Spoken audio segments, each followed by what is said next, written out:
তো ডেস্টিনেশন বলতে কি যে শৈশবটাই আমার, আমি আমি এখনও বলতে চাই আমার শেষ গন্তব্য, এরপরে আর অন্য কোনো ট্র্যাকে যাওয়ার কোনো ইচ্ছা নাই।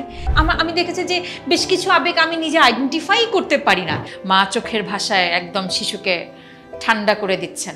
চোখের ভাষা তো আছে, তো সেটা শিশুকে ঠান্ডা করার জন্য কেন ব্যবহার হবে? সেটা শিশুর সাথে কমিউনিকেট করার জন্য ব্যবহার হবে। লেখাপড়া সস্তা হয়ে যাচ্ছে, চিপ, একদম বাজারি, যাকে বলে বাজারি বই। এখানে কাউকে বাদ দিয়ে বা কোনো ঘটনাকে বাদ দিয়ে আমার জীবনটা পরিপূর্ণ হবে না। আমি আমার জীবন থেকে কোনো মানুষ বাদ দিতে পারবো না, কোনো গাছকে বাদ দিতে পারবো না, কোনো প্রাণীকে বাদ দিতে পারবো না, কিচ্ছু বাদ দিতে পারবো না। ডাইভার্সিটি কিন্তু মানুষের মগজের জন্য একটা চমৎকার পুষ্টি। তাহলে কম্পিটিশনটা আরেকজনের সাথে হবে না, নিজের সাথে হবে। আরেকজনের দিকে তাকানো বন্ধ করতে হবে, নিজের দিকে তাকাতে হবে, সেলফ ডেভেলপমেন্টের দিকে মনোযোগ দিতে হবে। তাহলে আমার জগতের ভেতরেই একটা ছোট্ট জগৎ বা পরিবেশ বা দুনিয়া আমার সাথে, আমার নিজের সাথে হতে পারে। ধর্মকে একটা চমৎকার ডিসিপ্লিন হিসেবে মনে করি, এবং আমার কাছে আমার ধর্ম একটা চমৎকার ডিসিপ্লিন। না না না না না, আমার লাইফ, আমার জীবনের ডিজাইন আমার জন্যই, অন্য কারোর জন্য না। এই যে এত কষ্ট করে পৃথিবীতে আসলাম, এতটা দিন রোগ শোক সমস্ত কিছু, ঝড় ঝাপটা, মানুষজন, শত্রু, পশু, বন্ধু, সবার সাথে কোএক্সিস্ট করে একটা পর্যায়ে এসেছি। হঠাৎ করে জীবনটাকে থামিয়ে দিলে তো জীবনটা তো ব্যর্থ হয়ে গেল। তাহলে আমি থামিয়ে দেওয়াটা ঠিক হবে না। আমরা ভাবছি না, আমরা চোখ কান নাক মুখ বন্ধ করে খালি ছুটছি, এটা থামাতে হবে। চাইবো, চেষ্টা করব, কিন্তু কোনো জায়গায় যদি না পারি, থেমে যেতে হয়, সেটাও মেনে নেব। দেশটা সবার হোক, কারো একার না। পরিবার যে একটা ব্লেসিং, পরিবার যে একটা বিশাল আশীর্বাদ, একসাথে থাকার মধ্যে তো যন্ত্রণা আছে, একা থাকার মধ্যে নাই। মানুষ যত মানুষের সাথে মিশবে, মানুষের জীবনের গল্প শুনবে, তত তার মধ্যে এমপ্যাথি তৈরি হবে। না পাওয়াটাকে আমরা খুব বড় করে দেখি। না পাওয়াটা আসলে অত বড় না, আবার পাওয়াটাও অত বড় না।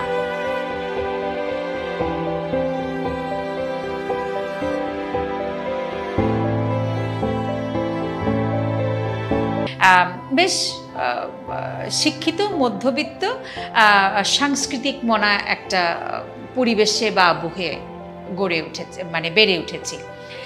এর মাঝখানে যদি বলা যায় যে আর একটু কি ছিল, তাহলে আমি বলবো যে বাবাকে শৈশবে অনেকটা দিন পাইনি, কারণ উনি বেশিরভাগ সময় দেশের বাইরে চাকরি করেছেন।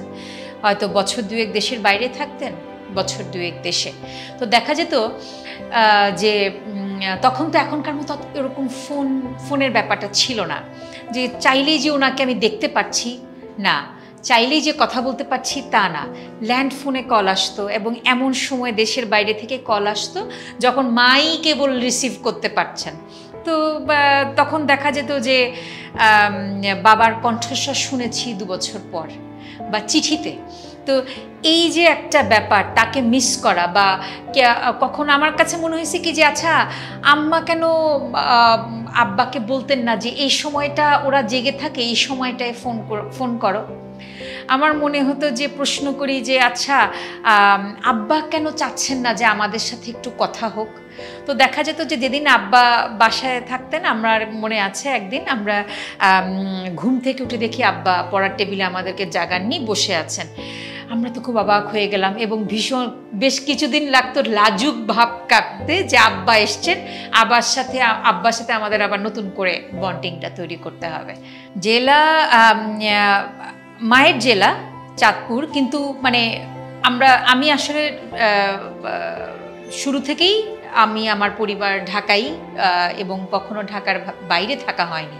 কিন্তু ওই যে যেমন আগের দিনে যেটা ছিল যে মানে সন্তান জন্ম দেবার সময় মা গিয়ে তার মায়ের কাছেই থাকবে, বাপের বাড়িতেই থাকবে বেশ কয়েক মাস, ওইটার একটা ছিল বলে আমার সব খালাতো বোনরা, ভাইরা যারাই হয়েছে সব একদম নানির কাছেই চাঁদপুরে। ভাবুকই ছিলাম, ভাবতাম, কিন্তু উত্তর খুঁজে পেতাম না।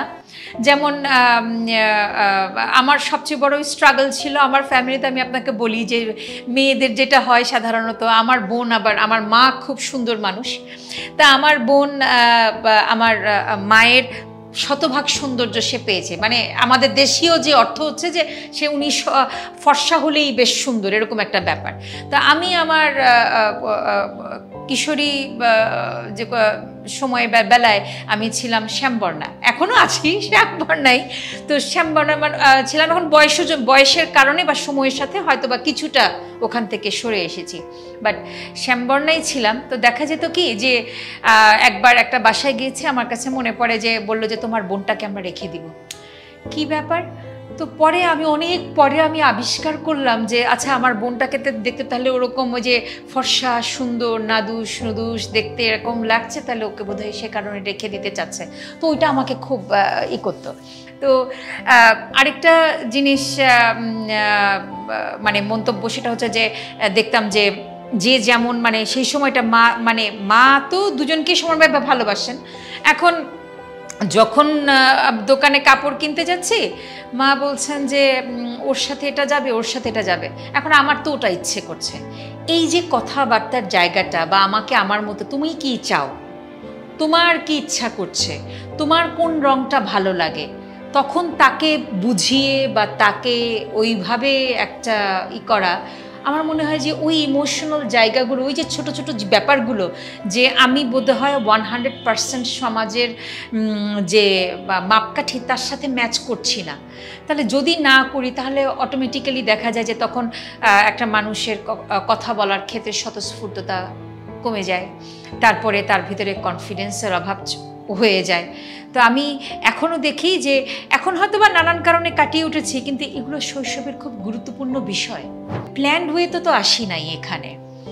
আমি পড়েছি ইঞ্জিনিয়ারিং, একজন ইঞ্জিনিয়ার, কম্পিউটার সায়েন্স ইঞ্জিনিয়ারিং পড়ে তারপর দেশের বাইরে কিছুদিন থাকলাম, এবং আমার ইচ্ছেই ছিল আমি পড়াবো, শিশুদের পড়াবো স্কুলে।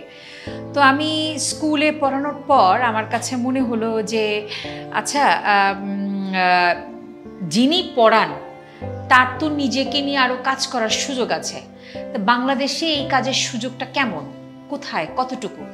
তো দেখলাম যে গতানুগতিক ধারায় সবাই বিএড করে, এমএড করে ফেললাম। তারপর আমি যখন ব্র্যাকে চাকরি করি, তখন আমার মনে হয়েছে যে তখন আমি একটা শিশুদের জন্য কারিকুলাম তৈরি করা, ভাবা, চিন্তা করা, এটা আমাকে খুব স্ট্রাইক করলো। আরে এটা তো দারুণ একটা জায়গা, শিশুদেরকে নিয়ে নতুন করে আবার একটা চিন্তা, ওদেরকে আবার মানুষ ভাবা। তো তখন আমি আর্লি চাইল্ডহুড নিয়ে আবার পড়াশোনা শুরু করলাম।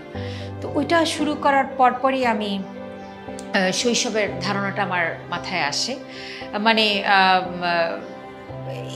মানে খুব মানে ওই ইঞ্জিনিয়ারিং থেকে কিভাবে যে সাঁতার কাটতে কাটতে একটা মানে মানে অন্যভাবে একটা অন্যরকম ডেস্টিনেশনে চলে এসেছি আর কি।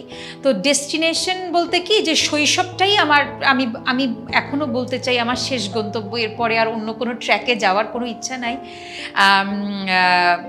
তবে এটাকে নিয়ে আরও বড় পরিসরে কাজের সুযোগ তো আছেই, সে চিন্তা ভাবনাও আছে। সবার আগে তো বলবো আবেগের জায়গাটা। আমাদের দেশের একটা বড় সমস্যা হচ্ছে কি, আমি দেখি আবেগ বলতে আমরা বুঝি হাসি, কান্না, তারপরে রাগ, এই তো। আর এর বাইরে কেউ কেউ বোঝেন হতাশা। এখন শিশুদের আবেগ মানে বড়দের আবেগ আছে, একটা মানুষেরই তো আবেগ আছে। তাহলে আমরা বড় হয়ে অসংখ্য রকমের আবেগের মধ্যে দিয়ে যাই না? পানির কাছে গেলে পানি ধরলে একরকম লাগে, কেউ বকলে একরকম লাগে, কোনো জিনিস ধরলে একরকম লাগে, কোনো জিনিস দেখলে একরকম লাগে। এই যে অসংখ্য আবেগের ভিতর দিয়ে যায়, একজন বড় মানুষ হিসেবে আমি আমার আবেগগুলোকে নিয়ে কাজ করতে পারি, বলতে পারি এটা ঠিক এই আবেগ, এটা হয়তো এরকম। আমিও হয়তো আমি দেখেছি যে বেশ কিছু আবেগ আমি নিজে আইডেন্টিফাই করতে পারি না, এবং আমার 2 দিন লেগে যায় যে কেন আমার মন খারাপ হয়েছে এটা খুঁজে বের করতে, বা ঠিক কোন জিনিসটা আমাকে ট্রিগার করলো এই জিনিসটা। তো শিশুদের দিকে আমরা ওভাবে তাকাই না, এবং শিশুদের আবেগ নিয়ে ওভাবে ভাবেই না। ও কান্না করছে মানে ওকে একটা কিছু দিতে হবে, কিন্তু শুধু কি নেওয়া বা দেওয়ার বাইরে আর কোনো কিছু নাই? নেওয়া বা দেওয়ার বাইরে তো একটা গুরুত্বপূর্ণ বিষয় আছে, সেটা হচ্ছে বলা এবং শোনা। এবং ও যে ঠিক আবেগ, কি আবেগ কোন জায়গায় আছে, তার কি রকমের গাইডেন্স লাগবে, এই জায়গাটা যদি আমাকে আবিষ্কার করতে হয় তাহলে তার সাথে কথা বলতে হবে। মানে আমাদের কথা বলার টাইম খুব কম, অথবা এই কথা বলার কালচারটা নাই। যেমন কয়দিন আগে খুব মজা করে একটা যে ইত্যাদিতেই বোধহয় একটা মজা করে একটা শোয়ের একটা অংশে ছিল যে সবাই বলছেন যে উনি কথাবার্তা শুরু করলেন, তো একজন বলল যে সবাই দর্শক কথা শুনতে শুনতে অস্থির, হইচই শুরু করে দিল। সে সময় একজন উপস্থাপক এসে বললেন যে আপনারা শান্ত হন, কথার পরে আমাদের সাংস্কৃতিক অনুষ্ঠান শুরু হবে। কথা বলাটা যে আমাদের কালচার না, কথা শোনাটাও যে কালচারের না, এটা তো আমরা প্র্যাকটিসই করি, বড়রাই প্র্যাকটিস করি। তাহলে করি বলি ওদেরটা শুনি না, এবং ওদের আবেগটাকেও খুঁজে বের করতে পারি না, নোটিসও করি না। তার সৃজনশীল ব্যাপারগুলো, তার মধ্যে আর কি ভাষা আছে মৌখিক ভাষা ছাড়া? আমি দেখি যে এটাই সবচেয়ে বড় আবিষ্কার। কারণ সব শিশু দেখেন, আমি দেখেছি যে একই সময়ে কথা বলে না। ধরেন কেউ 3 বছর হয়ে গেছে কথা বলছে না, কেউ হয়তো অনেক তাড়াতাড়ি কথা বলছে। কথা ছাড়া কি কমিউনিকেশন হবে না? তা হবে। তাহলে সেই কমিউনিকেট করার জন্য তাকে তো তার ভেতরে কি সৃজনশীলতা আছে যেটাকে ব্যবহার করে নতুন ভাষার মাধ্যমে তার সাথে কথা বলা যায় বা যোগাযোগ করা যায়, সেইটা কি? সে কি ভালো ছবি আঁকতে পারে? সে কি ভালো গান গাইতে পারে? নাচ একটা চমৎকার বডি ল্যাঙ্গুয়েজ, সে কি নাচতে পারে? সে কি বডি ল্যাঙ্গুয়েজে শাই ফিল করছে? এইগুলোও তো একটা ভাষা। তাহলে এবং চোখের ভাষা, আমরা তো ওই যে আমাদের নানান রকমের ট্রল হয় না, মায়েদেরকে নিয়ে কিন্তু করা হয় ভিডিওগুলো, যে মা চোখের ভাষায় একদম শিশুকে ঠান্ডা করে দিচ্ছেন। চোখের ভাষা তো আছে, তো সেটা শিশুকে ঠান্ডা করার জন্য কেন ব্যবহার হবে? সেটা শিশুর সাথে কমিউনিকেট করার জন্য ব্যবহার হবে, জাস্ট চোখের দিকে তাকানো। আর স্পর্শ একটা চমৎকার ভাষা। আপনি দেখেন যে হাগ করার কালচারটা তো আমাদের এখানে নাই, হ্যান্ডশেকের কালচারটাও অনেকের কাছে খুব মনে হয়। সবাই যে করেন তা না, বেশ কিছু ব্যাপারও আছে, কিন্তু আমার কাছে মনে হয় যে সমস্ত কিছু বাদ দিয়ে আমরা যদি এই হাগ অ্যান্ড হ্যান্ডশেকের কালচারটাও শিশুদের সাথে করতে পারি, সব বড়দের সাথে, বড়দের তো হয়তো হবে না, আমাদের সামাজিক বা অনেক ব্যাপার আছে কালচারালগত, ওইটা প্র্যাকটিসেই নাই, ওটা ঠিক আছে। কিন্তু বড়রা তো বড়রা, ওদের ভাষা খুঁজে নেয়, কিন্তু ছোটরা, can we not give them a hug? আমার এখানে যখন শিশুরা ঢুকে শৈশবে, আমি সবার আগে যেটা করি, ওকে হাগ দিই। এবং মনে হয় কি যে একটা মোম যেমন গলে যায় না, ওরা একটা উষ্ণ হাগ পেলে তবে কার হাগটা উষ্ণ আর কার নয় এটা কিন্তু ওরা বুঝতে পারে। ওরা অসম্ভব, ওদের হাতের ভেতরে যে ভালোবাসার যে স্পর্শটা, এটা আবিষ্কার করার ওদের ক্ষমতাটা যে কি অসাধারণ, এটা ওদেরকে টাচ না করা পর্যন্ত আমি নিজেও এটা অনুভব করতে পারিনি। শাসনের সীমারেখা, সেটা তো ধরেন মোটা দাগে অনেকে অনেক রকমের সাজেশন দেন, কথা বলেন, কিন্তু আমি বলবো কি ব্যাপারটা এভাবে ঠিক হয় না। আমরা এখনকার পৃথিবীতে কিন্তু সব সমস্যার সমাধান কিন্তু সামগ্রিকভাবে, it's rather individual person and পার্সোনালিটির কথা বলছি। তাহলে সামগ্রিকভাবে শিশুদের সমাধান আবার কি জিনিস, এইটা ঠিক আমি ঠিক এই পর্যায়ে এসে শিশুদের সাথে গত প্রায় 3 বছর ধরে কাজ করার পরে আমার অনুধাবন হচ্ছে যে সামগ্রিক না, ব্যাপারটা হচ্ছে individual person, that person's personality, that person's environment, that person's parenting style, সমস্ত কিছু মিলিয়ে একটা সাজেশন আসতে পারে। কাজে এই যে সবাই বলে দেয় না যে শিশু কাঁদে থামানোর জন্য এটা করুন, শিশু আপনাকে মারে এটা করুন, এটা অত্যন্ত এটা মোটা মোটা দাগের চিন্তা। ভয় দেখানোটা তো একটা আমাদের ইয়াতেই আছে। যেমন আপনি একটা জিনিস দেখেন যে এখানে কিন্তু আমাদের অভিভাবকদেরও আমি অভিভাবক হিসেবে স্ট্রাগল করেছি। আপনি বই কিনতে যান, গল্পের বই যে কিনবেন, দেখেন ক্লাসিক বই বলতে গেলে রুশদেশীর উপকথা, ঠাকুরমার ঝুলি, আর বিদেশি বেশ কিছু বই গল্প যা আছে সেগুলো সম্পর্কে কিন্তু অভিভাবকরা খুব বেশি জানেন না। তাহলে বাংলা কি বই আছে? তাহলে বাংলা সবার আগে সবার কাছে আমরা তো আবার হচ্ছে যে ক্যাচি ওয়ার্ড এবং যেটা ট্যাগ বা যেটা সবচেয়ে বেশি জানে বা মুখে মুখে ঘোরে সেটাই মনে করি ওটাই, ওর বাইরে নতুন কিছু এক্সপ্লোর করার ইয়াটা তো আমাদের নাই। তাহলে আমরা জানি যে আমাদেরকে ওই যে ভূতের গল্প বা ঠাকুরমার ঝুলি বা ওগুলোই পড়তে হবে, বা কার্টুন ক্যারেক্টার বা টম অ্যান্ড জেরি টাইপের কিছু বা মোটু পাতলু ওর মধ্যেই ঘটে থাকে। বইগুলো খোঁজা, এক্সপ্লোর করা এবং ওগুলোর কোনো অনুবাদ আছে কি না দেখা, এই বিষয়গুলোও তো অভিভাবকরা করেন না। আমি যেমন ধরেন এই জন্য বিভিন্ন লাইব্রেরিতে ঘুরতে হবে। আমি বেশ কিছু লাইব্রেরিতে ঘুরে দেখেছি যে আসলে শেলফে কি বই রাখা হয়। শেলফে কিছু বই থাকে যেটা সবাই চায়, কিছু বই থাকে যেটা মানে খুব কম বই থাকে যেটা পাঠক তৈরি করার মতো, কিন্তু বেশিরভাগই তো হচ্ছে যে ওদের সাথে ম্যাচ করে। তবে আপনি যদি ব্রিটিশ কাউন্সিল লাইব্রেরিতে যান, আমি বলবো এখন ওটা তো অ্যাকচুয়ালি লাইব্রেরি হিসেবে নেই, একটা শেলফ হিসেবে রেখে দিয়েছে। একটা সময় ব্রিটিশ কাউন্সিলে লাইব্রেরির শিশুদের সেকশনটা আমার কাছে ভীষণ এনরিচ মনে হয়েছে। ওখানে বিদেশি লেখকদের এত চমৎকার চমৎকার গল্প আছে, ওটা শুধু খুঁজে বের করতে হবে। ওই নামটা অভিভাবকের কান পর্যন্ত নিয়ে আসতে হবে। এই কান পর্যন্ত দেবে কে? কাজে ওই জন্য আমরা যে কটা নাম জানি, ও ভূত কিন্তু সবাই জানে। কাজেই আপনি দেখবেন বেশ কিছু নাটকও হয় ভূত নিয়ে বা এভাবে তো ভৌতিক সিনেমাও হয়। তো ভূত শব্দটা অভিভাবকদের মাথায় গেল কি করে?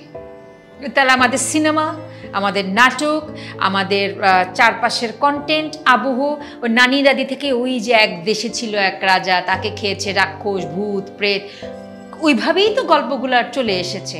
সো নতুন করে গল্পের যে কালচারটা সেটা তৈরি হোক, নতুন ক্যারেক্টার, নতুন শব্দ আসুক আমাদের মধ্যে। রাজপুত, আমরা দেখেন আপনি একটা সন্তান জন্ম দেওয়ার পরে তাকে রাজকন্যা বা রাজপুত্রের জীবন আমাকে কেন দিতে হবে? ডু ইউ রিয়েলি থিঙ্ক যে রাজপুত্র এবং রাজকন্যার জীবন খুবই সুন্দর?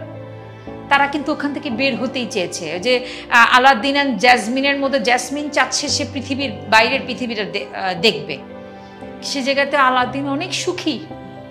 সো রাজকন্যা বা রাজপুত্রের জীবন এই ধরনের ট্যাগলাইন থেকে বের হয়ে আসতে হবে। আমরা জানি না কিভাবে করতে হয়। ও যতটুকুন বলে ততটুকুন আমার কানে গেল। আমি নতুন করে ওকে দেখছি কিনা, আবিষ্কার করছি কিনা, বন্ডিংটা কোথায়? আমি ওকে আবিষ্কার করছি না মানুষ হিসেবে। যেমন ধরেন আমাদের সমাজে অনেক সম্পর্ক আছে যে সম্পর্কগুলোকে কিন্তু আমরা আবিষ্কার করতে করি না। যেমন ধরেন আপনি সব কিছু নেতিবাচক হিসেবে চলে এসেছে। যেমন বিয়ের পর শ্বশুর শাশুড়ি সম্পর্কে ননদ ননাস আগেই একটা ভীতি, ওনারাও ঠিক সে ভাবধারা ধরে থাকেন।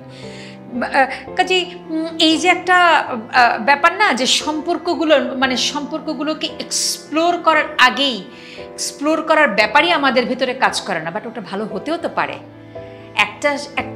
একটা উঁচ নিচ নানান রকমের কেমিক্যাল রিয়াকশনের মতোই তো। একটু রাগ, একটু মান, একটু অভিমান, কেন যেন মনে হয় কি আমরা দূরে থাকলে ঝগড়া হবে না। দূরে থাকা মানে কি কমিউনিকেশন বন্ধ, সপ্তাহে একদিন ফোন, বেশি ঝামেলা হবে না, সব থেকে বের হয়ে আসতে পারবো। আদৌ বের হয়ে আসা যায় কিনা? এতে করে আমরা কি করছি? আমরা সমস্যা যাতে না তৈরি হয় সেটার জন্য আমরা দূরে থাকছি। দূরে থাকার কারণে আমরা কমিউনিকেট করছি না। কমিউনিকেট করার কারণে আমরা মানুষ বুঝছি না। আমরা মানুষের ভাষা আবেগের সাথে অ্যালাইন্ড হচ্ছি না। আমরা মানুষকে ডিল করব কি করে? আমাদের কাজেই শিশুদের সাথে ওদেরকে এক্সপ্লেন করতে হবে। আমরা উপরে বসবো, ওরা নিচে বসবে। আমরা দাঁড়িয়ে কথা বলবো, ওরা বসে আমাদেরকে শুনবে সবসময়, বা আমরা ওদের সাথে ওদের লেভেলে নেমে আসতে হবে। যখন খেলবো তখন আমি আর বাবা মা না, আমি কোনো গার্ডিয়ান বা অভিভাবক নই, আমি ওর সাথে ওর খেলার সাথী। হয় না অনলি ওয়ান চাইল্ড, এরা এত লোনলি হয়ে বড় হয় কেন? ওদের যদি কেউ যদি সিদ্ধান্ত নেন একটাই সন্তান হবে, তাহলে তো কিছু করার নাই, কিন্তু তাই বলে তার সাথে বাবা মাকে তার মতো করে সঙ্গী বা সাথী হতেই হবে। তাকে তার মানে হচ্ছে শিশুর যে নিজস্ব জগৎ আছে এই জগৎটাকে এক্সপ্লোর করতে হবে। হ্যাঁ, একটা সময় পরে ধরেন ও টিন সে অন্যভাবে তখন হতে থাকে, তখন সে বাবা মা ছাড়া বা বড় ছাড়া নিজেদের বন্ধুদের মধ্যেও একটা আলাদা রকমের জগৎ তৈরি করতে চায়। সে প্রসঙ্গটা আলাদা, কিন্তু আমি একদম ছোট শিশুদের কথা বলছি, যখনও পর্যন্ত যে সে ভাবছে না যে আমার কাছে বাবা মা বাদে বন্ধুরাই সব। শিক্ষা ব্যবস্থা যে কি অবস্থায় আছে, মানে এর দিকে তাকালে মানে আপনি দেখেন আমাদের একটা শিক্ষা ইনস্টিটিউটও আছে, কিন্তু আমরা কিন্তু কোনো মানে আউটপুট কি? আমাদের দেশে শিক্ষকও তো আছে, আউটপুট কি? মানে এত প্রজেক্ট, এত সরকারি প্রজেক্ট, জাইকা এত টাকা দিচ্ছে এত সব প্রজেক্টের নামে, হ্যাঁ তাহলে সেগুলো কই যাচ্ছে? এত ইংরেজি শিক্ষা, গণিত ভীতি নিয়ে এত কিছু হচ্ছে, নানান লেভেলের প্রোগ্রাম, কি হচ্ছে তাহলে? এই যে এত সব জ্ঞানী গুণী স্যাররা মিলে বইগুলো লিখতেছেন, কি হচ্ছে এটা? আপনি আমাকে বলেন কি হচ্ছে? গল্পটা আমি প্রথমে আপনাকে আমি যেটা বলবো যে সেটা হচ্ছে যে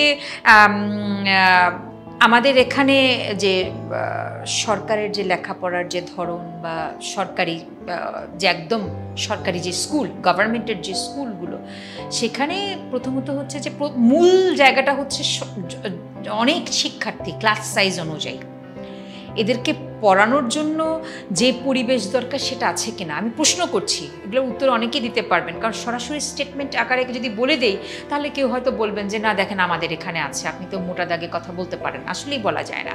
তাহলে প্রথমত হচ্ছে ক্লাস সাইজ এবং student number of students proportionately ঠিক আছে কিনা। আপনি বই যাদেরকে যে বই পড়াচ্ছি সে বইটা একটু দেখেন না, আপনি ও লেভেল এ লেভেলের বইটা একটু দেখেন, আর আমাদের গভর্নমেন্ট যে বইটা দেয় সেটা একটু দেখেন।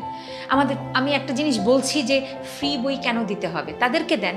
মানে এখানেও একটা ডিসক্রিমিনেশন হয়ে যায়, কিন্তু প্রথম প্রশ্নটা হচ্ছে ছাত্র সংখ্যা এবং ক্লাসের অনুপাত কেমন আছে, ক্লাস সাইজের অনুপাত কেমন আছে। 2 নাম্বার হচ্ছে যে বইটা পড়ছি সে বইটার মান কেমন। ও লেভেল এ লেভেলের যে বইটা হাতে নিয়ে বইটা পড়তে ইচ্ছে করে, মানে ওটা হাতে নিয়ে ওদের পেজগুলো ধরতে ইচ্ছে করে, পড়তে ইচ্ছে করে, এবং ওটার যে ছবিগুলো দেখতে ইচ্ছা করে। এত মিনিংফুল ওয়েতে ছবিগুলো করা, এত মিনিংফুল ওয়েতে ওদেরকে গ্রামার শেখানো হয়। গ্রামার হিসেবে না, ল্যাঙ্গুয়েজ আকারে, ভাষা আকারে আসে, এবং একটা গল্প নিয়ে তারা কাজ করে। সে গল্প প্রেক্ষাপট এবং সেই গল্পগুলোকে এমনভাবে সিলেক্ট করে যেগুলো গ্লোবাল একটা বড় প্রবলেম বা যে কোনো একটা টপিক সম্পর্কে বা পৃথিবীর সম্পর্কে কোনো একটা তথ্য দিয়ে তারা শুরু করে। তো এইভাবে এই একই মান আমাদের বইয়ের ভিতরে ঢুকছে না কেন, সমস্যা কোথায়? আরেকটা হচ্ছে যে আমাদের শিক্ষক নিয়োগটা একটু দেখেন। আমি প্রশ্ন করছি, আমি বলছি না যে নিয়োগ খারাপ।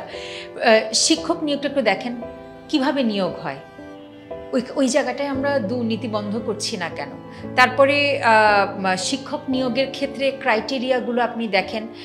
এসএসসি পাশ করলে ঠিক আছে, এসএসসি পাশ করেছে, কিন্তু তিনি ওই পাঠটা যে পড়াবেন, পাঠদান যে করবেন, তার তো শুধু এসএসসি না, তার তো আরও অনেক রকমের অভিজ্ঞতার সম্মিলন সে পড়াবে, সেটা কি হচ্ছে কিনা। তারপরে যে উপাদানগুলো ব্যবহার করে পড়াচ্ছেন শ্রেণীকক্ষে, সেই উপাদানগুলো শ্রেণীকক্ষের জন্য কতখানি অ্যাপ্রোপ্রিয়েট হয়েছে। আর অনেক সময় অনেক প্রতিষ্ঠানের ইচ্ছা থাকে যে অনেক বড় কিছু করব, কিন্তু সমস্তটা মিলিয়ে একটা মাস অভিভাবকদের একটা একটা একটা মাইন্ডসেটের জায়গা আছে, যে জায়গা থেকে নড়ানো যায় না। আপনি দেখেন যে আমাদের এখানে বয়ঃসন্ধিকাল নিয়ে যখন তথ্য দেয়া হলো, বা যেভাবেই দেয়া হোক, প্রসঙ্গটা আসা মাত্রই এটা অনেক অভিভাবকদের মধ্যে কিন্তু নানান রকমের রিয়াকশনগুলো এসছে। তাহলে আপনি দেখেন যে আমাদের দেশে অভিভাবকদের একটা মাইন্ডসেট আছে, এবং সেই মাইন্ডসেটের বাইরে গিয়ে সেটাকে ম্যানেজ করে, এবং সরকারকে ঠান্ডা রাখো, তারপরে স্কুল যেন খুশি থাকে, আমাদের বই লেখার মতো লোক আছে কিনা, সমস্তটা মিলিয়ে অ্যালাইন্ড হলে পরেই একটা বই বের হয়। এত কিছু তাহলে কিভাবে, এত কিছু মেলানো তো মুশকিল। এটা পাত্রী দেখার মতোই, বিয়ের পাত্রী দেখার মতোই, যে সব তো হবে না, কিছু ছাড় দিতে হবে। তখন দেখা যায় আমরা কোনো না কোনো জায়গায় কিন্তু আমাদের ছাড় দিতেই হয়। তবে আমি বলবো যে আমাদের শিক্ষকরা যে প্রশিক্ষণ নেন, প্রশিক্ষণগুলো নিয়ে ক্লাসে কার্যকরী করতে পারেন কিনা, এই প্রশিক্ষণগুলো কারা দেন? যারা প্রশিক্ষণ দেন তারা কি ক্লাসে গিয়ে শিক্ষকদের জায়গা থেকে ওই যন্ত্রণা বা ওই সমস্যাগুলো উপলব্ধি করে এসছেন? আর একটা জিনিস বারবার বলা হয় যে আনন্দের হবে। আপনি এখানে অবশ্যই শিশুদেরকে আনন্দ দিতে হবে, পাঠ আনন্দ দিতে হবে। আপনি শিক্ষকদেরকে কি সময় দিতেছেন? আমাদের বিশ্ববিদ্যালয়ের শিক্ষকরা এই মুহূর্তে কি করছেন বলেন? এই মুহূর্তে তো দেখেন জাকসু সবাই তো জানেন, এটা তো ওপেন কনসেপ্ট, যে তার মানে আমাদের এখানে একটা রাজনীতির চর্চা প্রতিষ্ঠিত। যখন স্কুলে আমাদের যখন নির্বাচন হয়, কোনো জায়গায় পরীক্ষা হয়, যা কিছু হয়, সরকারি বিভিন্ন প্রাথমিক বিদ্যালয়গুলো নানান কারণে কি ব্যবহার হয় না?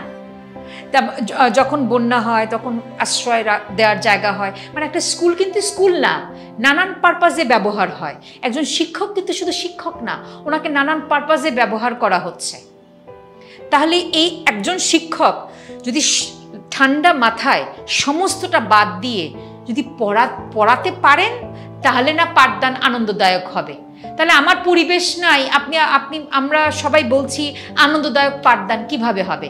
এখন আনন্দ দেওয়ার নামে যেটা শুরু হয়েছে সেটা হচ্ছে লেখাপড়াকে সস্তা করে ফেলা। লেখাপড়া সস্তা হয়ে যাচ্ছে, চিপ, একদম বাজারি, যাকে বলে বাজারি বই বাজারি, শিক্ষক বাজারি, লেখাপড়ার পরিবেশ বাজারি, সব বাজারি। কোথাও কোনো মান নাই। আপনি বিশ্ববিদ্যালয়ে দেখেন না কোথায় মান আছে এখন? এতগুলো পাবলিক দেখেন, প্রাইভেট দেখেন। হ্যাঁ, সে পাবলিকের এই মুহূর্তে আমি অনেকের কাছে মতামত জেনেছি যে পাবলিকের তুলনায় প্রাইভেটে এই মুহূর্তে লেখাপড়া নিরাপদ। সেশন জট কম, ঠিকঠাক মতো পার হয়ে বের হয়ে যাবে। ওখানে রাজনীতি নিয়ে কোনো রকমের ঝামেলায় পড়তে হবে না। বাবা মা খুব কষ্টে মষ্টে জমি টমি বিক্রি করে নানানভাবে ছেলে মেয়েদের এখানে ঢুকিয়ে দেয়। এটাই তো ঠিক আছে।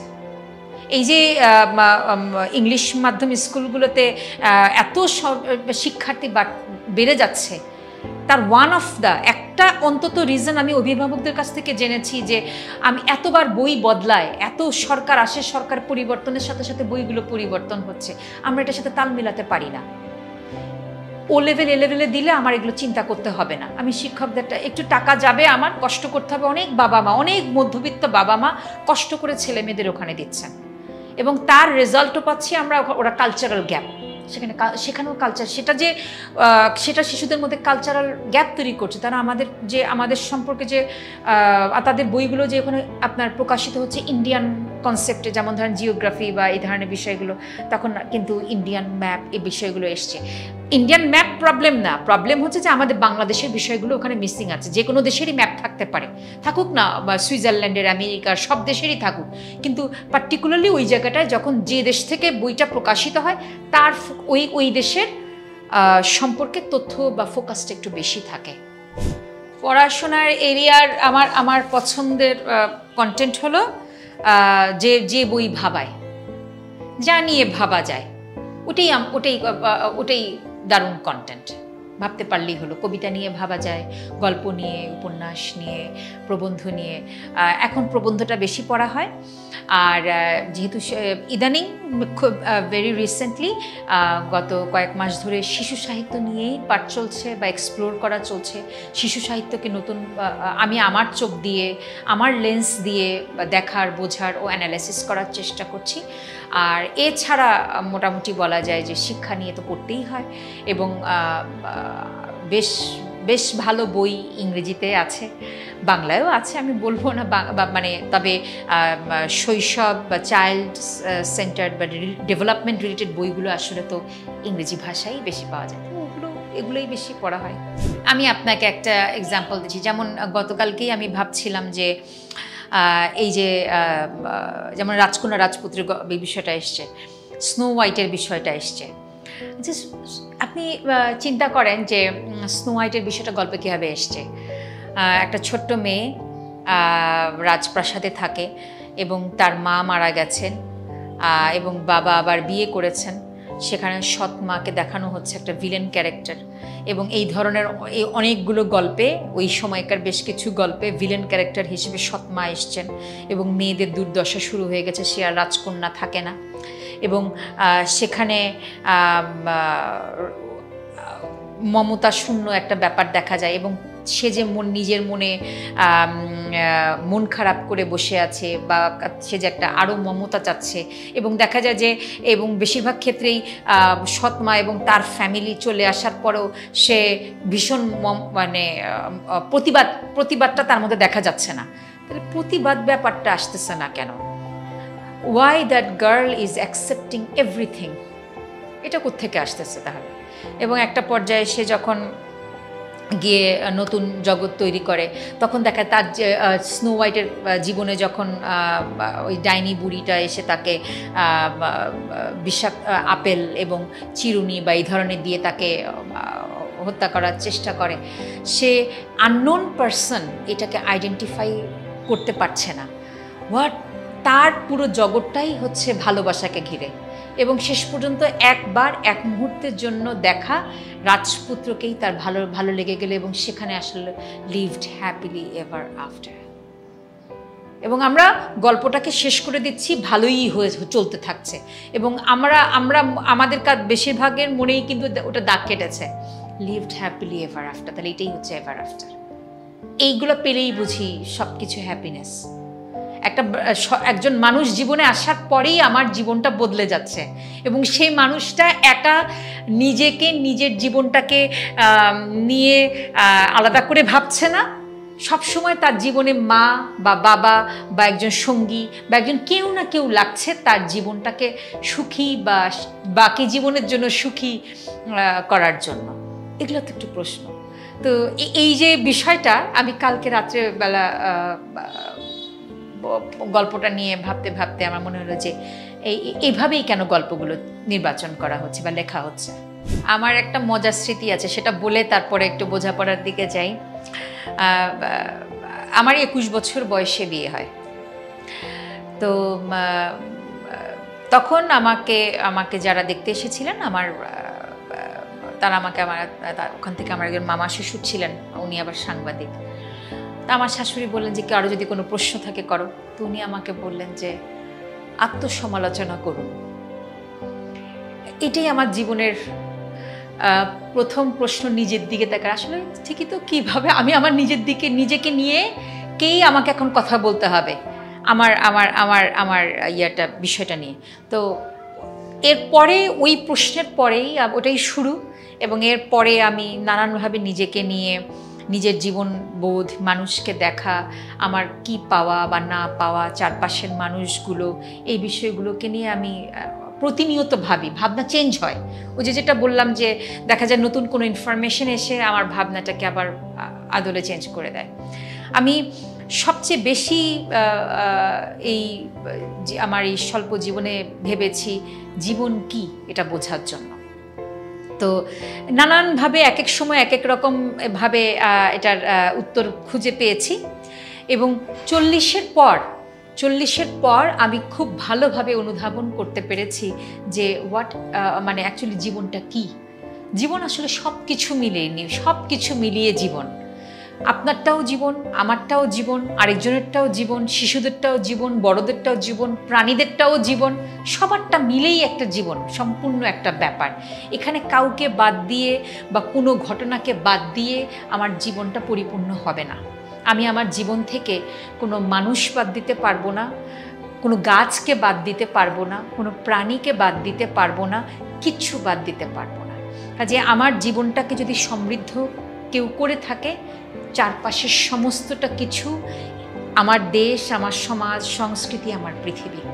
এই যে সাম্প্রতিক সময় যে খেলাটা হচ্ছে না, যে এত পার্সেন্ট মুসলমান এবং এত পার্সেন্ট হিন্দু বা এত পার্সেন্ট ডিফারেন্ট রিলিজিয়ন, এই জিনিসটা আমাকে খুব ভাবায় যে ডাইভার্সিটি তো নষ্ট হয়ে যাচ্ছে। ডাইভার্সিটি কিন্তু মানুষের মগজের জন্য একটা চমৎকার পুষ্টি, এবং নানান রকম সংস্কৃতির চর্চা হবে, মানুষ নানান রকম পোশাকের মানুষ চারপাশে ঘুরবে, নানান ভাষায় কথা বলবে। একটা গ্রামের ভাষায়ও কথা বলুক না, ওটাই তো একটা সংস্কৃতি। ওকে কেন এক ভাষা, এক পোশাক, এক ধর্ম, এক সমাজ, এক কালচারে আবদ্ধ হয়ে থাকতে হবে?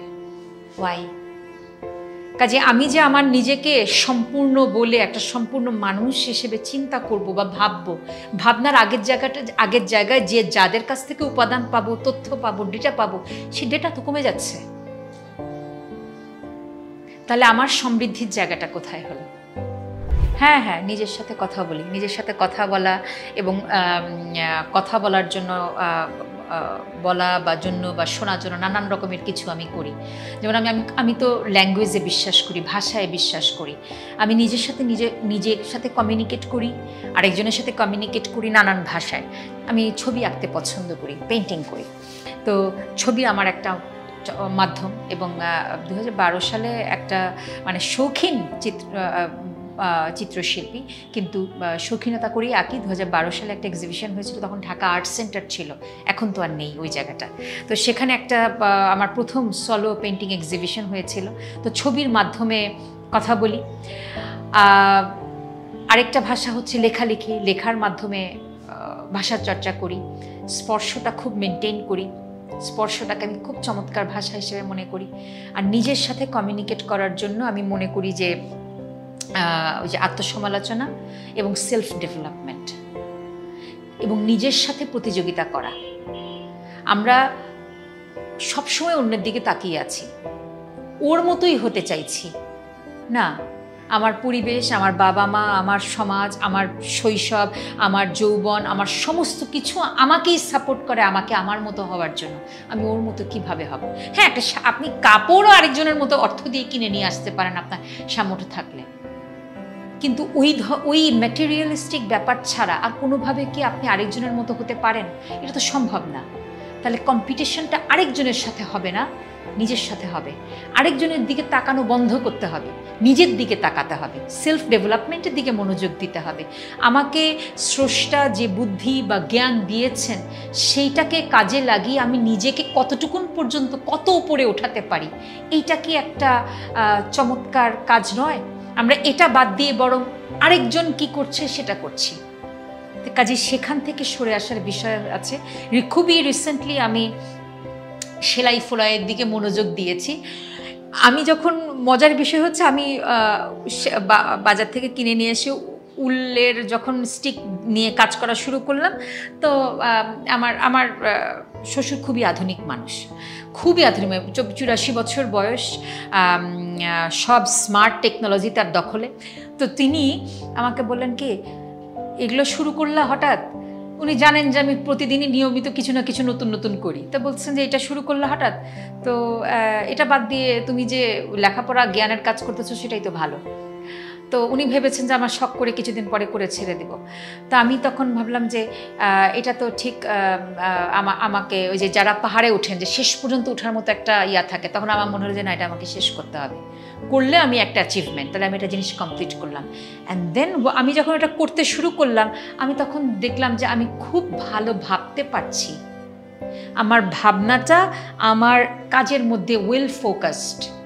তাহলে চিন্তা করার জন্য আমরা সব সময় কি পাহাড়ে যেতে পারি, সমুদ্রের কাছে যেতে পারি? তাহলে কি চিন্তা বন্ধ থাকবে? আমার মেন্টাল হেলথ নিয়ে আমি যদি কাজ করতে চাই, আমি সব সময় নিজের মনকে, মানসিক জায়গাগুলোকে নাড়াচাড়া দিয়ে সুস্থ রাখার জন্য আমি কোথায় পাবো পরিবেশ? সবসময় আমি তো সবসময় কাজের ভেতরে আছি। তাহলে আমার জগতের ভেতরেই একটা ছোট্ট জগৎ বা পরিবেশ বা দুনিয়া আমার সাথে, আমার নিজের সাথে হতে পারে, যেখানে আমি কিছুটা এই টাইপের আর কি breathe in and breathe out করতে পারি। আমি দেখলাম যে আমি যখন ইভেন আপনি বলেন যে যেই স্কিলগুলোকে সাধারণত মেয়েদের কাজ, ছেলেদের কাজ বলে ট্যাগ দেওয়া হয়, এবং যে কাজগুলোকে বলা হয় যে এগুলো না করলেও চলে বা এটাকে একটু বাড়িয়ে বাড়িয়ে দেখা হয়, সে কাজগুলোই দেখবেন যে আপনার জীবনের জন্য লাইফ স্কিল, এবং এইটাই আপনাকে আপনার ধৈর্যের জায়গা, আপনার সৃজনশীলতার জায়গা এবং আপনার ব্যক্তিত্বের জায়গাগুলোতে চমৎকারভাবে আঘাত করে। যেমন রান্না সবার জন্য। আপনি রান্না করতে যান, আপনার মন ভালো হয়ে যাবে। আপনি নিজের সাথে মিশিয়ে কিছু একটা বানাচ্ছেন, আপনি তৈরি করছেন। আপনি হাঁড়িতে নেড়ে তৈরি করেন, ছবিতে তুলি দিয়ে তৈরি করেন, কলম দিয়ে তৈরি করেন, আপনি তৈরি করছেন। সৃষ্টির আনন্দ দুর্দান্ত। সৃষ্টি করতে থাকতেই হবে, যে কোনো মাধ্যম আপনি ব্যবহার করেন, এবং এগুলোকে কোনোভাবেই মানুষ ছাড়া অন্য কোনো ট্যাগ দেওয়া যাবে না। যখনই ছেলে, মেয়ে, পুরুষ, নারী, শিশু, বড়, ধর্ম, জাতি, লিঙ্গ দিয়ে আলাদা করে ফেলবেন, তখনই দেখবেন যে বৈচিত্র্য আপনার জীবনে কমে গেছে। নিজেকে একদম আপাদমস্তক একজন মানুষ হিসেবেই ভাবতে হবে। এবং আমি এটুকু এখানে বলে রাখবো যে আমি ধর্মকে একটা চমৎকার ডিসিপ্লিন হিসেবে মনে করি, এবং আমার কাছে আমার ধর্ম একটা চমৎকার ডিসিপ্লিন। অন্যদেরটা তাদের কাছে সেটা স্বাধীনতা প্রত্যেকের আছে, এবং আমি খুব একদম আনুষ্ঠানিকভাবে হাতে কলমে একদম মানে আমার ধর্মটাকে বোঝার চেষ্টা করি, সেটা পালন করি, এবং এটাও আমার কাছে একটা চমৎকার ডিসিপ্লিনের মাধ্যমে লার্নিংয়ের বা গ্রোথের একটা জায়গা। আবেগ তো সব মানুষের আছে, আর কারণে অকারণে রেগে যাওয়ার বিষয়ও থাকে। এবং একটা বিষয় হচ্ছে কি, সারাদিনে এত ঘটনা ঘটে যে অনেক কিছুতে দেখা যায় হুট করে রেগে যাচ্ছি, পরে আর খুঁজে পাচ্ছি না যে কেন, এটা কী কারণে এটা হলো। এরকম ঘটনাগুলো স্বাভাবিকভাবে ঘটবে। সব তো আসলে র্যাশনালভাবে নিয়ন্ত্রণ করা সম্ভব না। আর সব কিছুর কে অ্যানালিসিস করার সুযোগও আসলে পাওয়া যায় খুব কম। বাট নিজের অ্যাকশন নিয়ে ডে লং কি হলো সেটা নিয়ে সারাদিনে কিছু সময় তো ভাবাই যায়, এবং বিশেষ করে ঘুমানোর আগে যখন পরবর্তী দিনের প্ল্যান করছি যে আজকে সারাদিনে এই জায়গাটা একটু গ্যাপ থেকে গেছে, সো এইটা আমাকে পরের দিন এভাবে এই গ্যাপটাকে আমাকে ফিল আপ করতে হবে, এভাবেই আমাকে নিজেকে ঠিক করতে হবে। তো আমি বলবো যে আবেগটা সবসময় নিয়ন্ত্রণে থাকে না, তবে নিয়ন্ত্রণে রাখার প্রয়োজন আছে। যেমন আমরা যখন অতি উল্লাসে ভেঙে ফেলি, আবার দীর্ঘশ্বাস ফেলে মেনে নিতে না পেরে আবার হতাশার মধ্যে থেকে আত্মহত্যাও করি। এগুলো তো চরম আবেগের একটা বিষয়। বাস্তবতা হলো এই যে এই জীবনটা সমস্ত কিছু মিলিয়ে যা আছে, যেভাবে দেওয়া হবে, এর মধ্যে থেকে সাঁতরে সমুদ্রটা পার হয়ে যাওয়াটাই হচ্ছে সবচেয়ে বড় ব্যাপার। হাঙর আসবে, ডিল করতে হবে। ছোট মাছ আসবে, ডিল করতে হবে। যে আসবে, বাতাস আসবে, ডিল করতে হবে। Life should be like a pie, life of পাইয়ের মতোই। আমি দেখি যে শিশুদের বাবা মারা শিশুদের ঢাল হিসেবে কাজ করেন। সারাক্ষণ প্রোটেক্ট করা, না না না না না, ও একটু ব্যথা পাইলে প্রোটেক্ট করে, ও একটু আঘাত পেলে প্রোটেক্ট করে, ওর কোনো রকমের যন্ত্রণাই অভিভাবকরা নিতে পারেন না। এটা কেমন অদ্ভুত ভাবে শিশুকে বড় করা। ও সারাক্ষণ বাবা মার দিকে তাকিয়ে থাকা শিখবে। ওকে ফাইট ব্যাক করতে দেন, ওর ভিতরে রেজিলিয়েন্স পাওয়ার তৈরি করতে হবে। সে যদি দুঃখে পড়ে দুঃখ নিয়েই বসে থাকে, তবে তো তার দেখা যাবে যে একটা বড় সময় তার জীবনে নষ্ট হবে ওই একটা জিনিসকে কেন্দ্র করে ঘুরতে থাকলেই। এই জীবনে নতুন মানুষ প্রতিনিয়ত যুক্ত হয়, প্রতিনিয়ত জীবনের থেকে মানুষ হারিয়েও যায়, এবং পাওয়া না পাওয়া সমস্ত কিছু মিলেই তো মানুষের জীবনটা স্থিরতায় এবং অস্থিরতায় আলোড়িত থাকে, এবং নানান রকম আন্দোলনের মুহূর্তগুলো আমরা আমাদের জীবনে পাই। একটা জিনিস হচ্ছে যে আপনি দেখেন যে যখন অনেক আগে, যখন আপনার ছবি ছিল না, ভিডিও ছিল না, তখন আপনার খুব সহজেই একটা মানুষের স্মৃতিটা শুধু ওই মানুষটার ভেতরে ছিল, চারপাশে কিন্তু কোনো স্মৃতি বিজড়িত বিষয়গুলো অত বেশি কিন্তু মানুষকে বারবার যে সমুদ্রের তীরে আঘাত করার মতো না ঢেউগুলো এভাবে করতো না। এখন কিন্তু করে, এখন আমাদেরকে ভুলতে দেয় কম, কিন্তু জীবন থেকে বিয়োগ হয়ে যাওয়া মানুষগুলোকে সরিয়ে রেখেই জীবনের বাকি দৌড়টা শেষ করতে হবে। এটাই বাস্তবতা। এই জীবন এগিয়ে যাওয়ার জন্য এই বাস্তবতাটা অনুভব করাটা যথেষ্ট। ওয়াই, কেন, কি জন্য আল্লাহ তাআলা আমার জন্য সাথে এটা কেন করলেন, ওর সাথে তো হয় নাই, ওর আছে, না না না না না, আমার লাইফ, আমার জীবনের ডিজাইন আমার জন্যই, অন্য কারোর জন্য না। আর আমি যদি চাই তাহলে দুটো কাজ করতে পারি, এক জীবনটাকে থামিয়ে দেওয়া, আর একটা হচ্ছে এলেবেলেভাবে পার করে দেওয়া। তাহলে থামিয়ে দিলাম, তাহলে তো থামিয়ে দেওয়ার পর আমার অ্যাচিভমেন্ট কি থাকলো? এই যে এত কষ্ট করে পৃথিবীতে আসলাম, এতটা দিন রোগ শোক সমস্ত কিছু, ঝড় ঝাপটা, মানুষজন, শত্রু, পশু, বন্ধু সবার সাথে কোএক্সিস্ট করে একটা পর্যায়ে এসেছি, হঠাৎ করে জীবনটাকে থামিয়ে দিলে তো জীবনটা তো ব্যর্থ হয়ে গেল। তাহলে আমি থামিয়ে দেওয়াটা ঠিক হবে না। আরেকটা বিষয় হচ্ছে যে তাহলে বাকি জীবনটা এলেবেলেভাবে পার করে নেওয়াটাও কি ঠিক হবে? কেন? এটা তো আমাকে হতাশ করবে। তাহলে কি করব? তাহলে তো আমরা হতাশার মধ্যে দিয়েও যাব না, আবার থামিয়েও দিব না, আমরা মেনে নিয়ে সুন্দরভাবে এগিয়ে যাব। শোকের স্মৃতিগুলো আমার আসলে ওই স্মৃতি ঠিক ওই ম্যাটেরিয়ালিস্টিক ভাবে আমার স্মৃতিকে আঁকড়ে ধরার অভ্যেসটা আমার নেই। আমি বেঁচে গেছি। যাদের আছে তাদের জন্য ব্যাপারটা খুব কঠিন। হ্যাঁ, আমার কোনো রকমের কোনো ম্যাটেরিয়ালিস্টিক জিনিসের দিকে তাকিয়ে স্মৃতি ধরে রাখার বা ওইটাকে নিয়ে বসে থাকার বা ওইটা নিয়ে একদম শোকে ডুবে যাওয়ার বিষয় আমার ভিতরে কাজ করে না। আমাকে সবচেয়ে বেশি প্রভাবিত করে মানুষ। আমার নিজের সবচেয়ে বড় পরিচয় মানুষ। জানি না কতটুকুন মানুষের মতো আচরণ করি, এটা আমার চারপাশের মানুষই ভালো বলতে পারবেন। আমাদের সবার মধ্যেই মানুষ অমানুষ দুটোই আছে। হয়তো মাঝে মাঝে আবেগের কাছে হেরে যাই, প্রচণ্ড আবেগের কাছে হেরে গিয়ে হয়তো বা ক্ষণিকের জন্য অমানুষের মতো কিছু করে ফেলি, কিন্তু আবার নিজেকে গুছিয়ে নিয়ে ফেলি। এটাই হচ্ছে আমার একটা ইতিবাচক দিক। এবং অতীত নিয়ে বেশিক্ষণ বসে থাকার অভ্যাসটা যেহেতু নাই, এজন্য আমি পথ এখনো চলছি। এই মুহূর্তে বললে তো আমি বলবো যে একটু ভয়ই করছে, অথবা সোশ্যাল মিডিয়ায় খুব বেশি দেখছি কিনা জানি না। তবে একটা জিনিস আমি বলবো যে শুধু নারী হিসেবে বলবো না, ঠিক এই মুহূর্তে মানুষরা, চারপাশের মানুষদের আমি ভীষণ রাগান্বিত দেখি, রাগান্বিত, হতাশাগ্রস্ত, কিছু হচ্ছে না, কিছু একটা করতে হবে, এইরকম একটা অ্যাটিটিউড। সবার মধ্যে ধৈর্য অনেকখানি কম। আগে যেমন রাস্তায় আমি সেদিন লিফটে উঠছি, তো একদল ছেলে এসে আমাকে পাশ কাটিয়ে আগে উঠে গেল, ওরা আমার পরে এসছে। আমি বললাম, ভাই এটা কি করলেন? মৃদু আর কি প্রতিবাদ, যে ভাই এটা কি করলেন, আমি তো আগে আসছি, আমাকে আগে দেন, যান, আপনার জন্য তো খোলাই আছে, যাচ্ছেন না কেন? তো আমি তারপর বললাম যে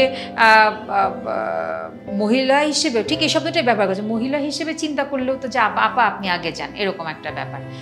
ওই দুইটা কথার মৃদু প্রতিবাদের কারণে লিফটে থাকা অচেনা একাধিক যুবক, যে এটার সাথে জড়িতও না, পিছন থেকে এসে হয়তো বা সেও দেখলাম যে রক্ত গরম বলে একটা বেশ একটা দিয়েছে। তার মানে হচ্ছে যে মানুষগুলো খুব অসহিষ্ণু। বোধহয় আমিও তাই, কারণ আমাকেও চারপাশের পরিবেশ খুব প্রভাবিত করছে। কে চায় সারাক্ষণ অস্থিরতা দেখতে। আমি প্রতিদিন সকালে ঘুম থেকে উঠবো, দেখবো আজকে কোনো একটা ঘটনা ঘটেছে। রাতে ঘুমাতে যাব, আজকে একটা দাঙ্গা হাঙ্গামা, আগুন, মানুষ মারা যাচ্ছে, ভয়ঙ্কর সব ভিডিও ছড়িয়ে পড়বে। এগুলো কি মানুষকে শান্ত করে? আর এই মুহূর্তে যারা এই ভিডিওগুলোকে কাজে লাগিয়ে বাণিজ্য করছেন, ব্যবসা করছেন, ভিউ বাড়াচ্ছেন, আপনি নিশ্চিত থাকেন যে এটা আপনার কর্মের ফল হিসেবে কিছুদিন পরে দেখবেন যে সমাজে এক ঝাঁক অস্বাভাবিক আচরণ করা অসহিষ্ণু মানুষ অথবা দানব ওই ভিউ থেকে বের হয়ে আসতে হবে এবং সমাজটাকে সবাই মিলে মানে বসবাসের উপযুক্ত করতে হবে। মন চাইলে আমার একটা ইট দিয়ে একটা লোককে আমার তার উপরে আক্রোশ দিলে তাকে আমি মাথা ফাটিয়ে জনসমক্ষে ভিড়ের মধ্যে আমি তাকে মেরে ফেলবো, হত্যা করব। চাইলাম একটা মেয়ে একা একা যাচ্ছে আর তাকে নিয়ে আমি একটা মন্তব্য করব বা সম্পর্কের দিক কোনো কিছু চিন্তা না করে ধর্ষণের দিকে যাব। এটা কেন?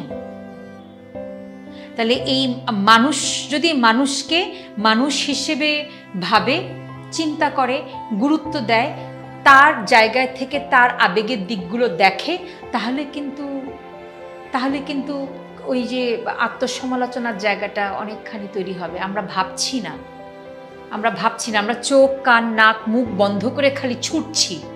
এটা থামাতে হবে। আমি যাকে বিয়ে করেছি তার সাথেও তো আমাকে কোএক্সিস্ট করতে হচ্ছে। আমার বাবা মার বাড়িতেও তো করেছি। আমার বাবা মাও কি আমার জন্য শতভাগ স্বাধীনতার ছিলেন নাকি? না, ছিলেন না। রেস্ট্রিকশন আছে, সোসাইটিতে থাকবে, সোসাইটিতে পরিবারে ফ্যামিলি মেম্বারদের মধ্যে থাকবে, বুঝিয়ে কাজগুলো আদায় করে নিতে হবে। কাজটা তো আমারই দরকার, স্বাধীনতা তো আমারই দরকার। রেগে না গিয়ে বরং বুঝিয়ে যুক্তি দিয়ে জায়গা থেকে ওটা নিজের জায়গাটা অর্জন করে নেওয়াই ভালো। আরেকটা হচ্ছে যে অনেক সময় যুক্তি বা তর্কের মধ্যে দিয়ে আমরা সবচেয়ে ভয় পাই হচ্ছে দ্বন্দ্বটাকে। আমরা দ্বন্দ্বকে যে কেন এত ভয় পাই, অথচ দ্বন্দ্ব হচ্ছে আপনার একটা চমৎকার লার্নিং কার্ভ আপনাকে দেয়। আপনার সাথে কারো যদি দ্বন্দ্বই না হয় তাহলে সেই সম্পর্কটা একটা পর্যায়ে গিয়ে সাম্যাবস্থায় আসবে কোত্থেকে? দ্বন্দ্বকে তো অ্যাপ্রিসিয়েট করতে হয়। সমস্ত দ্বন্দ্ব এড়িয়ে চলে ওইখানে ওই সম্পর্কটাকে আর এক্সপ্লোর করতে চাই না, ওই মানুষটাকে এক্সপ্লোর করতে চাই না, আমাদের ওখানেই সব থেমে যায়। একটা আফসোস তো লাগেই, কারণ এত বিশাল চারপাশে তাকিয়ে তো মনে হয় যে এত ক্ষুদ্র আমি, তাহলে আমি কতখানি বিশালতার কে মানে জয় করতে পারলাম বা কতটুকু পেলাম বা এর ভেতরে ঢুকতে পারলাম, এটা হয়। কিন্তু এটাও তো মানে একজন মানুষের সক্ষমতা তো দেখতে হবে।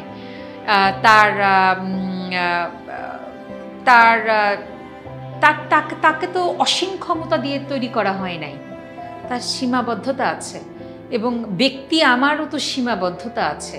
আমি চাইতে পারি অনেক কিছু, চাওয়াটা ছাড়া যাবে না এবং চাওয়া অনুযায়ী চেষ্টা করতে হবে, চেষ্টাটা ছাড়া যাবে না। চাইবো, চেষ্টা করব, কিন্তু কোনো জায়গায় যদি না পারি, থেমে যেতে হয়, সেটাও মেনে নেব। আমার কোর বিষয়টাকে খুঁজে বের করতে হবে। কোর, ইনার কোর, মানে আমি কোনটাতে ভালো, আমাকে সবচেয়ে ভালো কোনটা দেয়া হয়েছে, এমন কোন জিনিসটা আছে যেটা শুধু আমাকেই দেওয়া হয়েছে এবং এটাকে ফাইন টিউন করে বা এটাকে আরও সুন্দর করে নার্চার করে আমি এটাকে কত দূর নিতে পারি, ফোকাসটা সেই জায়গায় থাকতে পারে। আমি তো ইঞ্জিনিয়ারিং নিয়ে বসে থাকতে পারতাম, অনেক আগেই চলে যেতে পারতাম, কিন্তু আমার কাছে মনে হয়েছে যে না, আমাকে যেহেতু মানুষ খুব টানে, মানুষের জীবন খুব টানে, তাহলে এই মানুষ যেহেতু, মানুষের ভাষা বা বিভিন্ন ল্যাঙ্গুয়েজ যেহেতু, এগুলোই আমার কাছে খুব আনন্দের বিষয়। এর মধ্যে আমি থাকতে ভালোবাসি এবং আমি এর মধ্যে থাকলে আমার মনে হয় না যে ফিরে যাব। আমি অনেক কিছুতে ভালো হতে পারি, কিন্তু এমন একটা কোন জিনিস যেটাতে আমি ভালো, যে যেই ভালো থেকে আমার আর বেরোতে ইচ্ছে করে না, সেটাই আমি খুঁজে পেয়েছি। জীবনের একটা পর্যায়ে হলো শৈশব, আমার এখান থেকে বের হতে ইচ্ছে করে না। আমার কাছে ডাইভার্সিটি ভালো লাগে। সব কিছু থাকুক না সমাজে, সব কিছুকে দিয়ে, মানে যেমন নীল রং ছেলেদের রং আর গোলাপি রং মেয়েদের রং, ওয়াই? দরকার নেই। হ্যাঁ, তবে জন্মগতভাবেই আমি যেহেতু এখানে শিশুদের নিয়ে নার্চার করে আমি দেখেছি যে ছেলেগুলো ছেলেদের মতোই আচরণ করে, মেয়েগুলো মেয়েদের মতোই আচরণ করে। খুব কম মেয়ে ছেলেদের মতো আচরণ করে এবং খুব কম ছেলে মেয়েদের মতো আচরণ করে।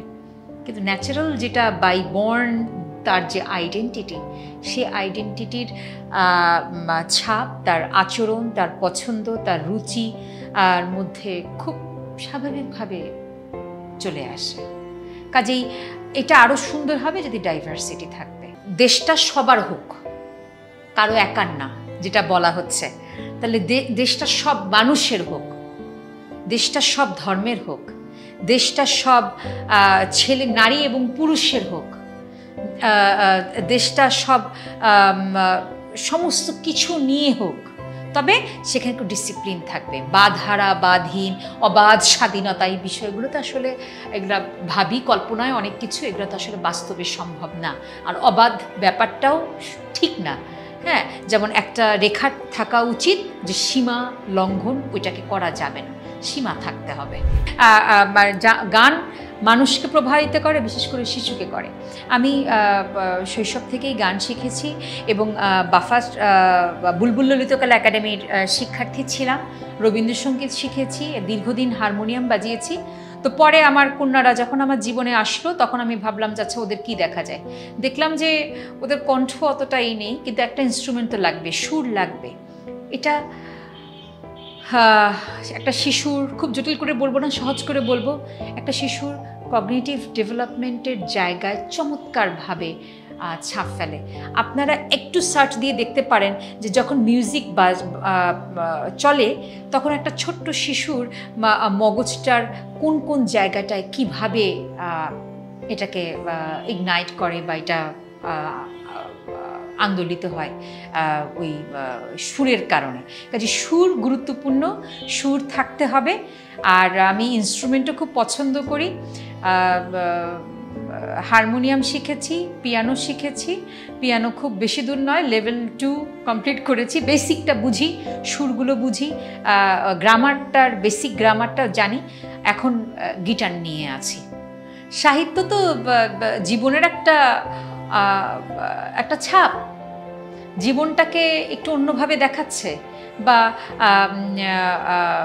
যদি লিখিত আকারে হয়, লিখিত আকারে চারপাশটাকে নিয়ে আসছে, জগৎটাকে, মানুষটাকে, মানুষের জীবনটাকে, মানুষের নড়াচড়া, চিন্তা ভাবনা, এই যে এত চরিত্র, ক্যারেক্টার, সমস্ত কিছু মিলিয়ে এই জিনিসটাকে সামনে নিয়ে আসছে।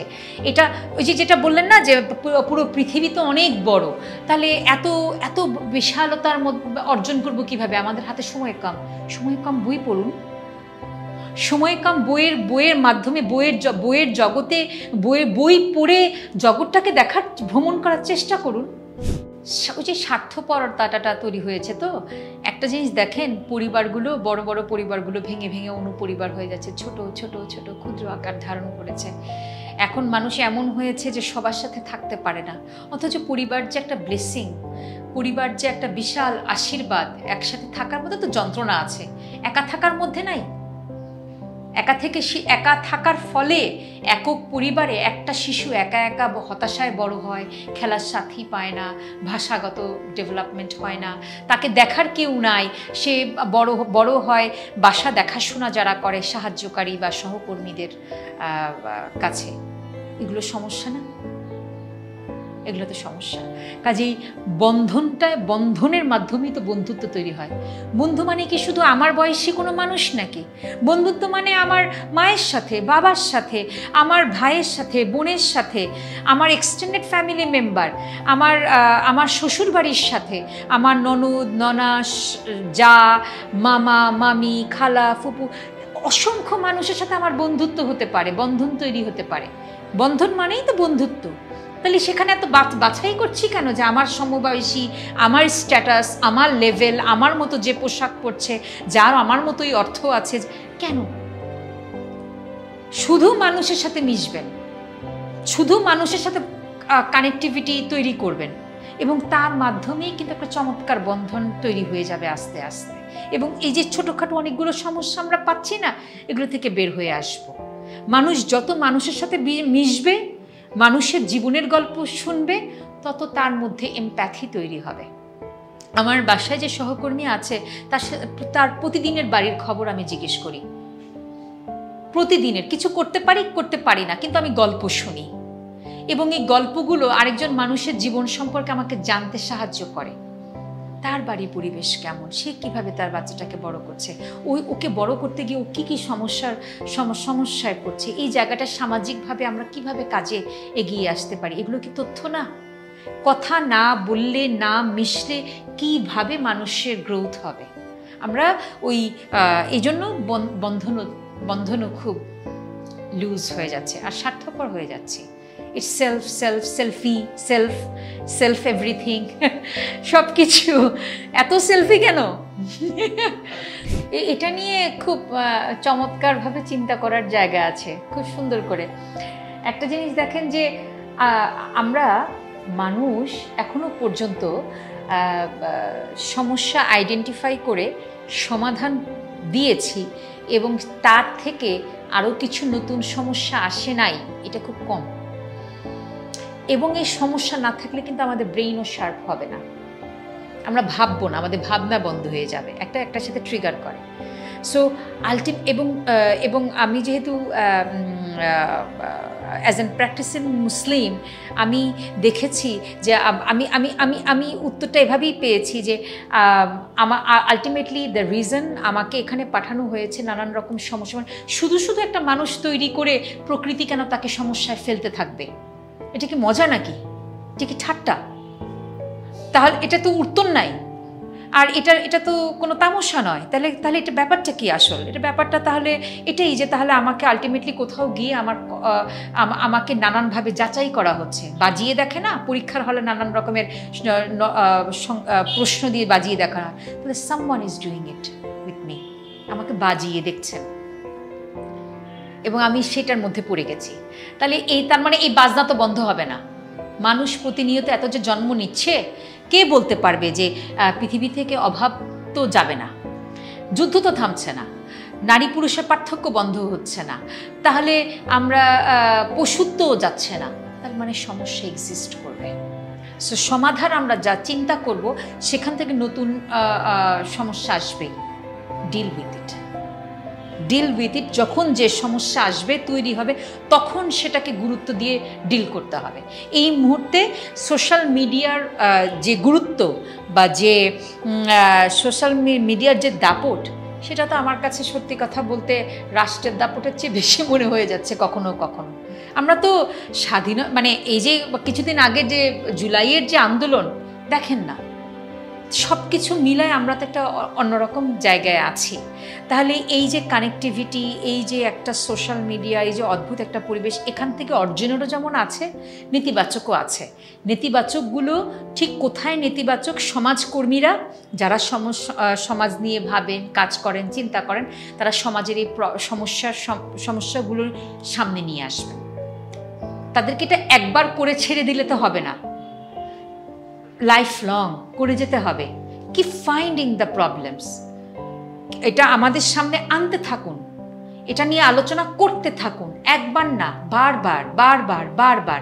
ইটস আ কন্টিনিউয়াস প্রসেস এবং এটা পরের জেনারেশন যাতে এই প্রসেসের ভিতর দিয়ে যায় সেই ব্যবস্থা করুন।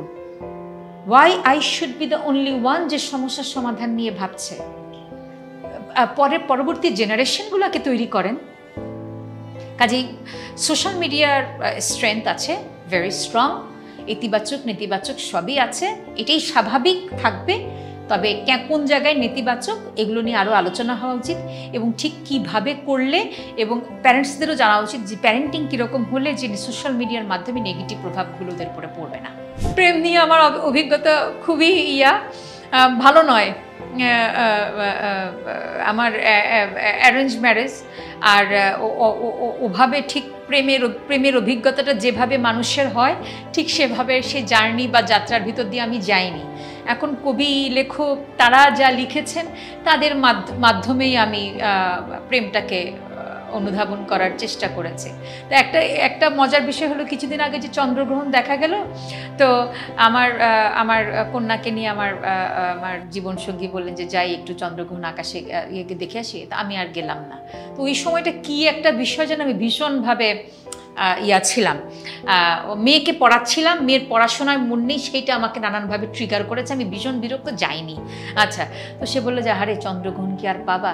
আমি বললাম কি দেখো এই মুহূর্তে চাঁদ আমার কাছে ঝলসানো রুটি। সো এটাই আর কি, আমার প্রেমের অভিজ্ঞতাটা খুব ভালো না, আর ওটা সম্পর্কে আমি খুব বেশি বলতেও পারবো না। তবে হ্যাঁ, আমি ভালোবাসা বুঝি, ভালোবাসা প্রকাশ কী করে করতে হয় সেটা জানি, এবং কেউ যদি আমাকে ভালোবাসি বলে বা প্রকাশ করে সেটাকে আমি বুঝতে পারি।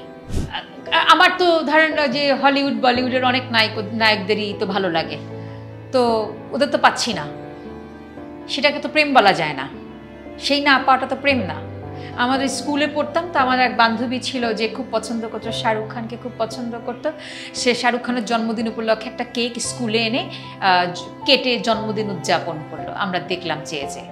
এরকমও থাকতে পারে, এবং সে সিদ্ধান্ত নিল এই জীবনে সে শাহরুখ খান ছাড়া আর কাউকে বিয়ে করবে না। পরবর্তীতে দেখা গেল সে ডাক্তার হলো, এখন সে ডিএমসির শিক্ষক, ঢাকা মেডিকেল কলেজে, তার হাজব্যান্ডও ডাক্তার, 3 বাচ্চা নিয়ে মহা আনন্দে সংসার করে বেড়াচ্ছে। কোথায় শাহরুখ খান?